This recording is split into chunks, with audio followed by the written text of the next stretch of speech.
हाँ। प्यारे बच्चों, कल हमने संबंध और संबंधों के प्रकार के बारे में आपको बताया था। आज का टॉपिक है फलनों के प्रकार।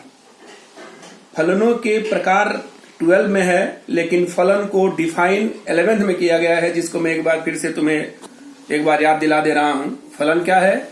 दो नॉन एम्प्टी सेट x और y हो तो x को y के रूप में या y को x के रूप में जब किसी नियम अथवा निर्देश के साथ लिखा जाए तो वह निर्देशन फलन कहलाता है। आज हम आपको फलनों के प्रकार के बारे में बात करेंगे। फलन, फंक्शन या मैपिंग। मैपिंग ही फंक्शन होता है, जबकि उसको चित्रों के द्वारा ही थोड़ा बहुत डिस्क्राइब कर दिया जाता है, तो उसको मैपिंग भी कहते हैं और उसी को फलन भी कहते हैं। तो आज फलनों के प्रकार में सबसे पहला है एकाएकी फलन, 1-to-1 फंक्शन। 1-to-1 फंक्शन में क्या होता है? जब डोमेन का प्रत्येक एलिमेंट सह डोमेन के एक एक एलिमेंट से ऐड हुआ हो, मतलब अलग अलग प्रतिबिंब डोमेन का सह डोमेन में अलग अलग हो, तो यह प्रकार का तो यह फलन एकाएकी फलन कहलाता है। दूसरा है आच्छादक फलन। आच्छादक फलन में क्या है कि सह डोमेन का प्रत्येक एलिमेंट डोमेन के किसी न किसी एलिमेंट से चित्रित जरूर किया गया हो। इसका मतलब क्या हुआ कि every fx is equal to y। तीसरा है अंतःक्षेपी फलन। अंतःक्षेपी में फलन में क्या है कि सह डोमेन का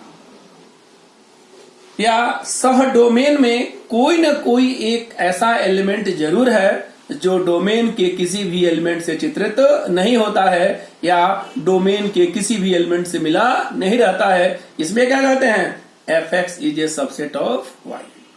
इसी चीज को आपको ठीक से समझने के लिए हम इसको यहां पर थोड़ा सा आपको दिखा रहे हैं। आप थोड़ा देखिए, एग्जाम्पल के माध्यम से भी हम आपको यहां दिखाने की कोशिश करते हैं। थोड़ा ध्यान दीजिए। इसी चीज को मैंने आपसे कहा था पहले, एकाएकी फलन। एकाएकी फलन में क्या है कि इस फलन में डोमेन के भिन्न भिन्न अवयव सह डोमेन मतलब सह प्रांत के भिन्न भिन्न अवयव से संबंधित रहते हैं। प्रतीकात्मक भाषा में a to b एकाएकी फलन होगा कब? यदि fx1 is equal to fx2 implies that x1 is equal to x2, या fx1 not equal to fx2, x1 not equal to x2 for every x1 x2 belongs to a। देखिए, हमने यहाँ पर एक तो फिगर ड्रा किया है कि सेट a में 1 2 3, सेट b में a b c।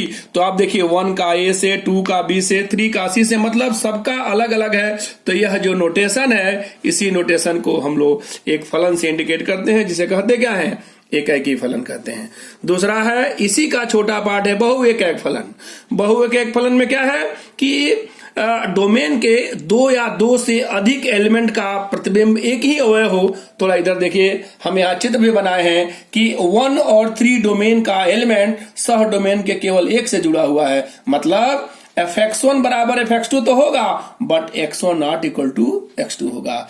और जब x1 not equal to x2 होगा तो fx1 इक्वल टू fx2 होगा, और तब इस प्रकार के फलन को बहुएक फलन कहते हैं। क्लियर? अभी देखिए ये कैसे परिभाषित होता है। ये देखिए x1 is equal to x1 square equal to x2 square, which is not equal to x1 not equal to x2। Example यदि हम यहाँ लिख दें तो देखो -2 का स्क्वायर भी 4 होता है और 2 का स्क्वायर भी 4 होता है, but -2 is not equal to 2। तो इस तरीके का जो फलन होगा उसको बहुएक फलन कहते हैं। अगला है आच्छादक फलन। आच्छादक फलन में क्या है कि सह प्रांत का प्रत्येक अवयव प्रांत के किसी न किसी अवयव का प्रतिबिंब होता है। तो जो सेट ए होता है ये प्रांत होता है, जो सेट बी होता है सह प्रांत होता है।